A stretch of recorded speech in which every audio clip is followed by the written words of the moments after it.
మూర్ధన్య అంటే పైకి అన్నమాట, పైన నోటిలో పైన పై భాగం. రి అన్నప్పుడు వేరుంటది, రి అన్నప్పుడు వేరుంటది. ఎవరి పేరు ఋషి అని ఉన్నది అనుకోండి, లేదా రిషి, నిజానికి మనం రిషి అంటాం. దాన్ని మీరు ఏం చేస్తారు, రాకు ఇత్వం పెట్టి షి రాస్తారు, అది తప్పు.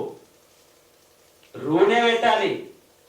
పలకడంలో మనం రిషి అంటున్నాం, నిజానికి పలకడం రిషియే, కానీ తెలుగులో అక్షరం ఏంటి, రు. కానీ రిషి అని పలుకుతున్నాం కాబట్టి మనం ఈ మధ్య ఏం చేశారు, రాకు ఇత్వం పెట్టి షి పెట్టేస్తున్నారు, రిషి. అది తప్పుగా రాస్తున్నారు. అంటే ఏంటి అర్థము, తప్పుగా ఉచ్చరించడం వల్ల లేదా తప్పుగా తెలుసుకోవడం వల్ల తప్పుగా రాసేస్తున్నాం. రు పెట్టేసి షి పెడితే అది రిషి సంస్కృతంలో అన్నమాట. సో కాబట్టి రిషి హృదయం, భూ పునా స్వహ పునాతు కంఠే మహ పునాతు హృదయే. హృదయే అనాలి కానీ హృదయ అనకూడదు. కృషి హృషి సంస్కృతం, ఇది సంస్కృతంలో మాట్లాడుతున్న సమయంలో. తెలుగులో మాట్లాడే నాకు అభ్యంతరం లేదు, మీ ఇష్టం మాట్లాడవచ్చు. అది సంస్కృత తెలుగు వ్యాకరణం బట్టి మీరు మాట్లాడవచ్చు. సంస్కృత వ్యాకరణం బట్టి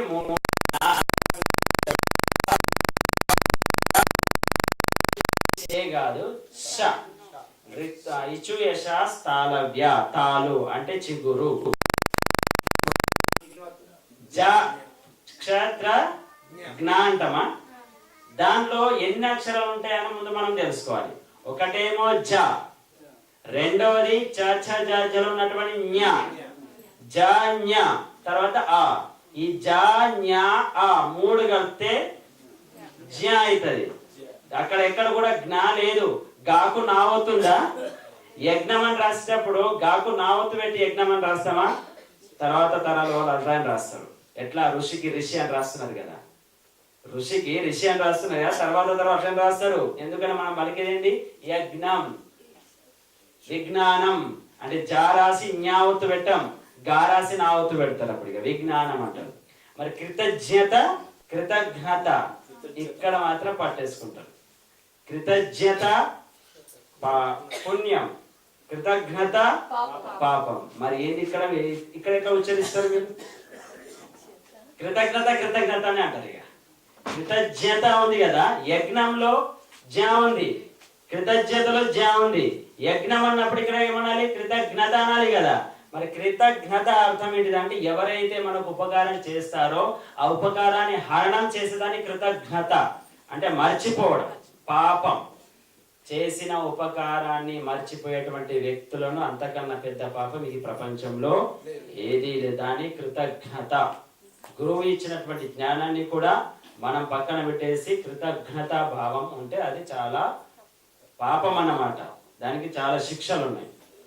ఇది కృతజ్ఞత, అది మనం వారికి ఉపకారానికి పరోపకారం లాగా మనం చేయడానికి అవకాశం ఉంటుంది అన్నమాట. ఈ విధంగా క్షత్ర సో విజ్ఞానం, యజ్ఞం, జ్ఞానం ఇవన్నీ సంస్కృతంలో వస్తాయి.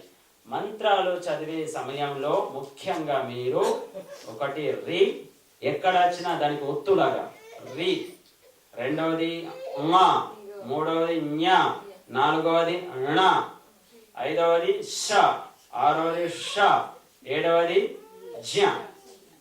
ఈ అక్షరాలు ముఖ్యంగా గుర్తుపెట్టుకుంటే సరిపోతుంది. మిగతా అంతా తెలుగు ఇలా ఎట్లానో మిగతా అక్షరాలు. ఇంకొకటి 8, 9 ఏంటంటే అల్ప ప్రాణము, మహాప్రాణం. వీటిని మీరు దృష్టిలో పెట్టుకొని ఇప్పుడు మంత్రోచ్చారణ చెయ్యాలి. పుస్తకాలు దగ్గర పెట్టుకోండి. ఇవి మూలం అన్నమాట. దీని గురించి మీరు తెలుసుకుంటే బీజాక్షరాలు అనుకోండి, వీటిని మంత్రాలకు బీజాక్షరాలు అనుకోండి. అర్థమైందా? ఇప్పుడు గాయత్రి మంత్రాన్ని ఒకసారి అందరు కలిసి చెప్పండి.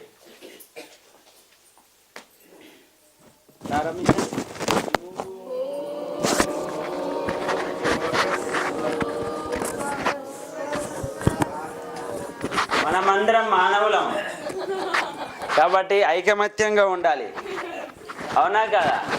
చెప్పండి ఇప్పుడు.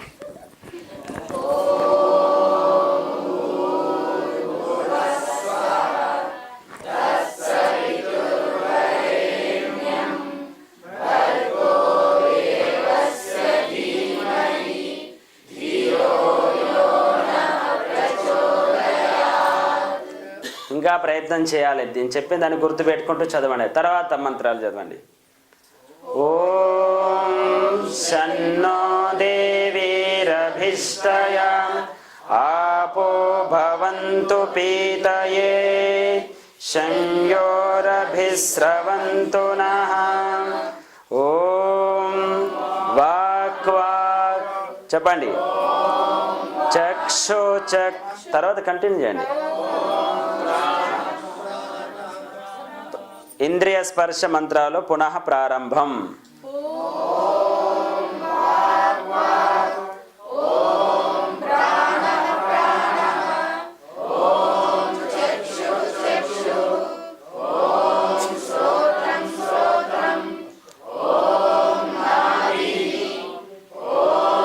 హృదయం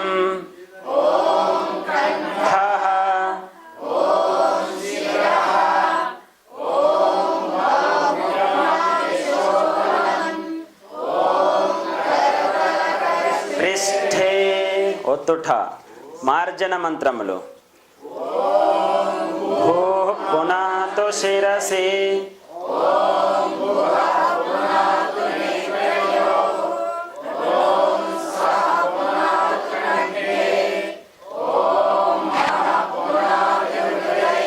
హృదయే పునః పునః. ఓం మహః పునాతు హృదయే.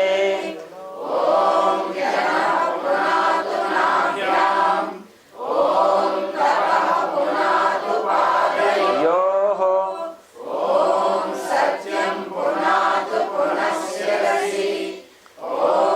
ఖం బ్రహ్మ పునాతు సర్వత్ర. ఖం సర్వంతర్యామి, అంతట వ్యాపించున్నవాడు. ప్రాణాయామ మంత్రాలు. ఓం భూః ఓం భువః ఓం స్వః ఓం మహః ఓం జనః ఓం తపః ఓం సత్యం. అఘమర్షణ మంత్రములు. నేను చెప్పిన తర్వాత చెప్పండి. ఓం రితంచ సత్యంచాభిద్ధాత్ తపసోధ్యజాయత.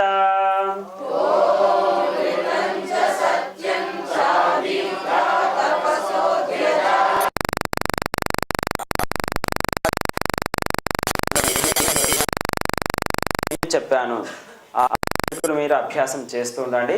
దీని తర్వాత శ్లోకాలు ఉంది కాబట్టి శ్లోకాల అభ్యాసం కూడా చేద్దాం. ఎందుకంటే భ్రమణంలో మనం పాడుతుంటాం కాబట్టి అది అభ్యాసం లేకపోతే కష్టం అవుతుంది. నిన్న ఒక శ్లోకాన్ని నేర్చుకోవడం జరిగింది. ఇక్కడ శ్లోకం రాసుకున్నారుగా. ఇక్కడ ఈ కృష్ణపటలంలో రాసినటువంటి ఏవైతే గోడకు రాసినటువంటి ఉన్నాయో అవి మీరందరూ రాసుకోవాలి. ఎవరెవరు రాశారు? ఎవరు రాసుకోలేదు ఇంకా? సమయం తీసుకొని రాయండి. మరి మధ్యాహ్నం సమయం భోజనం తర్వాత భోజనం ఎంతసేపు చేస్తున్నారు? స్వామీజీ 32 సార్లు నమ్మనమన్నారు కానీ 32 సార్లు నమ్ముతున్నారా? సరే 32 సార్లు నమ్మలండి, కానీ రొట్టెలు ఎక్కువ తినకండి, ఎందుకంటే సమయం ఎక్కువ అయిపోతుంది. ఒక్కో రొట్టెను మీరు 32 సార్లు నమ్మినట్టయితే ఎన్ని రొట్టెలు తినగలుగుతారు? ఒకటే లేదా